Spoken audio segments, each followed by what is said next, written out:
jàpp nga ni Sénégal du indi coupe yow. du indi coupe bi. du dem quart de finale mooy du génn poule bi. du dem quart de finale sax.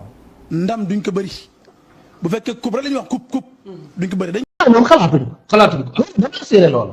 julit du fen julit du fen julit du fen julit du fen julit du fen julit du fen mooy waxi xayrul alamin dëgërlu naa ka bindu nit koo kay dogal te moo xamit moo sàkki jinne sàkku nit moo sàkku suuf ak asamaan moo yónni woon maam Ibrahim yónni Isa ñu def ko doom moo yónni Musa alkalim ba yónni xayru adnaan ku ma sa yónni wax na la ku ma sa yónni yab na la ku ma sa yónni déy na la ba déy na Ahmadul Lamin waxal sa xeet ñu maytu nag ci bàyyi fen yow xam ko nag jullit du fen ngir moonu mag déggin wu rëy wu yàggamiin. gis naa 3-2 pour l'Égypte. ñoom du ñu gagné coupe d'Afrique. bu dee équipe nationale football bu mag bi. du ko gagné du ñu gagné coupe. bu dee du ñu ko jël maa la wax loolu.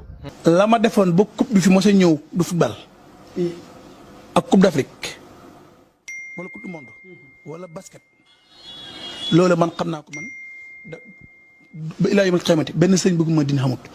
julit du fen julit du fen julit du fen julit du fen julit du fen julit du fen dafa ko wax ay yooni yoon ngir bi la coupe gaaya waxoon du ñëw ci réew mi lan waxoon ngir yooya fen donee sa leen fen nanu tey ñoom lan xamoon seen fen ya nag dem naa ras su ndoona ngor kon tey ñu rus ay fen kum fal sa lépp rës bu xaalis tax nga benn benn tey coupe bi nag agsi na fii waa réew mi xëy nañ naan kafe ñoom lan waxoon du agsi fii ñoo mën a fen ak waxi neen yéen réew mi tey ji yeewu leen ko am soxla bay sàkku ñaan na te gi ñii bu mu leen wayaan ñu mel ni ñoom ak seen safaan fëgg sa den mën a bëggoon lu dul yow àdduna ndax ab julit li jaadu na ragalal rabbal alamin masamba doomi abdulaat taxawlul ndax yii la malaat ku leen di faj sama xalaat mooy fàq yar ngir duma leen ku leen di faj sama xalaat mooy fàq yar ngir duma leen